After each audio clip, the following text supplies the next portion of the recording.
Alright guys, magandang umaga po. Ngayon ay napasukan tayo ng booking mula dito sa may FMC. Bale VNG ata yung drop off kasi nasa 160 yung pasahe.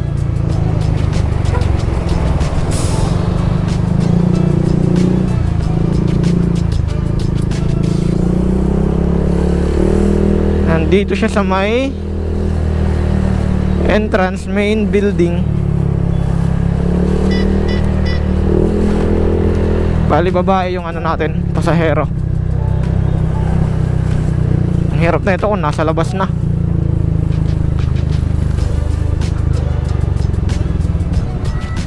Ayun natin, chat natin guys.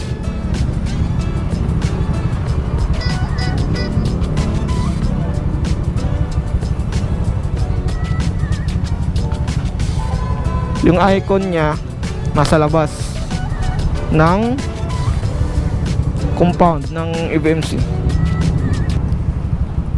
Morning ma'am.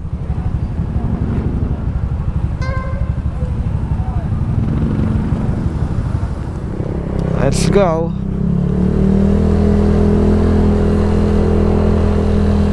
Bali guys, pangalawang booking pala natin to ngayon. Yung kanina is 25 pesos. Malapit lang naman yun. Ngayon ito may kalayuan kasi nasa 13 kilometer. Yung hours range niya is 22 minutes. Hindi pa yan dyan kasama yung ano, traffic. Ngayon ay alas 7 na. Ewan ko lang kung ano, matraffic dito sa may Tigbaw tsaka sa may Diit kasi yan lang naman yung matraffic dito.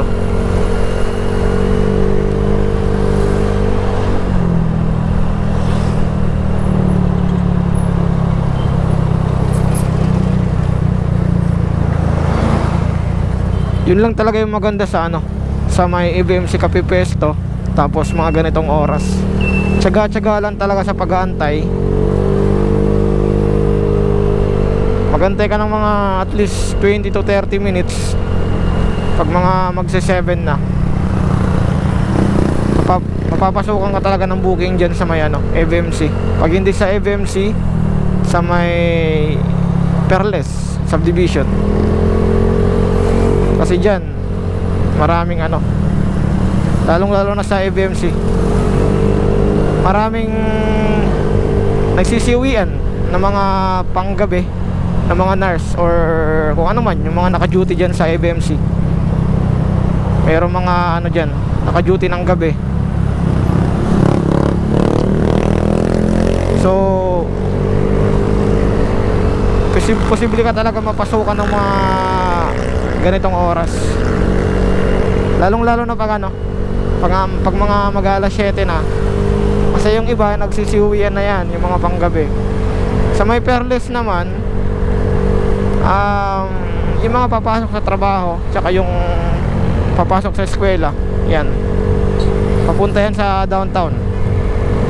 Pag napasukan ka nyan pa downtown, mababa na dyan yung 100.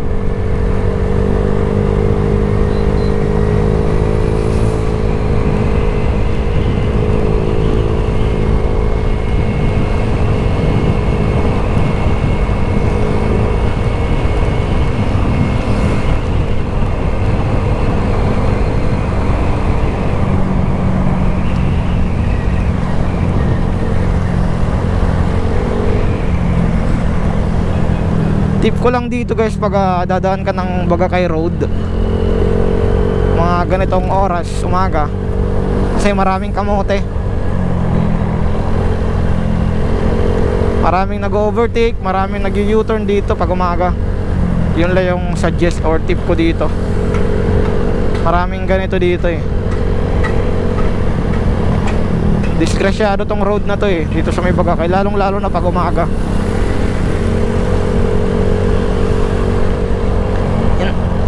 Hindi naman sa pag-aano ng mga rider. Yung iilan kasi ng mga rider dito sa bandang north, yung Yung iba mga walang lisensya yung iba.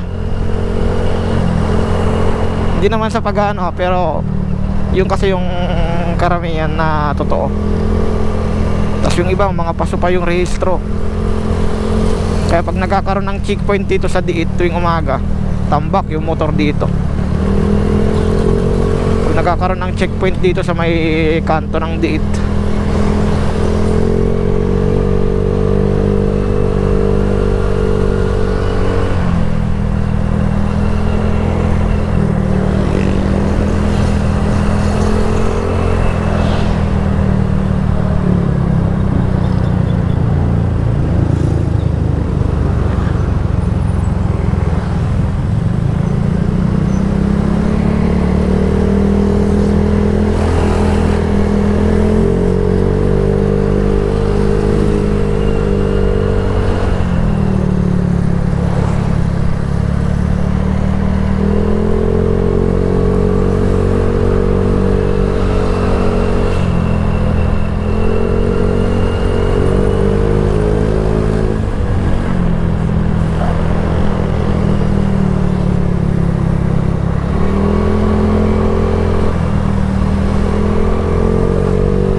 kadalasan dito talaga yung traffic sa may stoplight ng Tigbaw.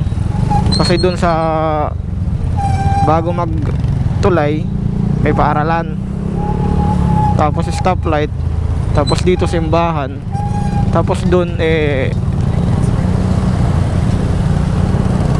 ano tawag na ito, intersection ng bypass road papunta ng Kaibaan.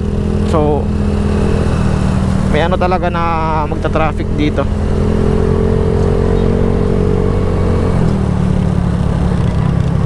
So kailangan mo talaga dumiskarte para mauna kayo. Yung diskarte na may pag-iingat.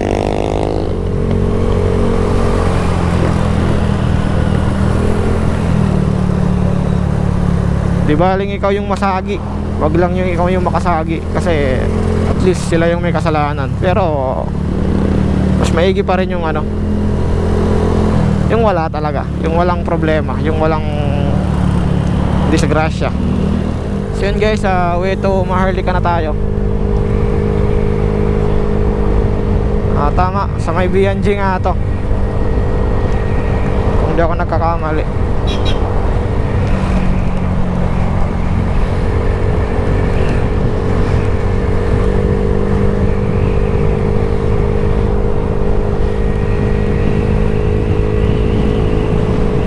Dito okay lang na bumira dito kasi malawak yung kalsada dito, 2 lane.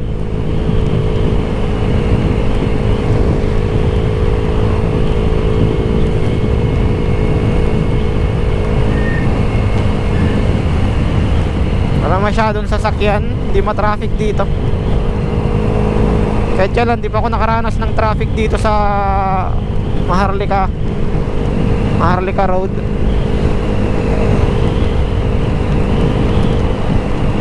Makaranas ka man ng traffic dito, dito lang yan sa may bypass road ng Kaibaan.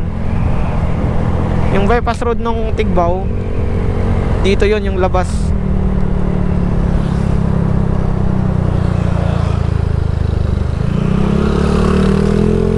Yan, dyan. Dito tayo liliko sa may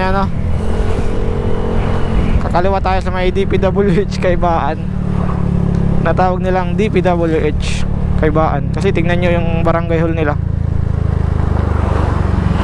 Yan o, kulay orange. Kaliwa tayo dito.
Sige ma'am.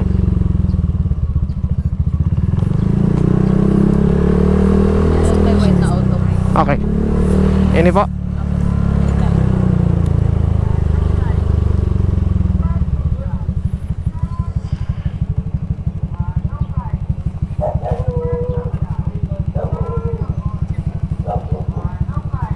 Wait ako lang, wait.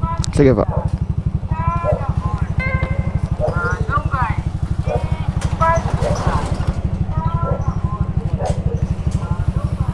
Ari.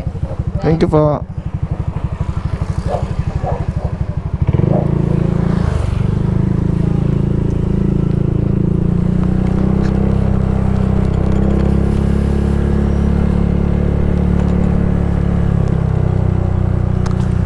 So yun guys, na-drop na natin si ma'am. 160 yung pasahe. Bali, dito tayo dadaan sa may VNG, sa may simbahan, kasi baka makahagip tayo ng pasahero palabas ng VNG, kasi yung oras pa lang is 7:33.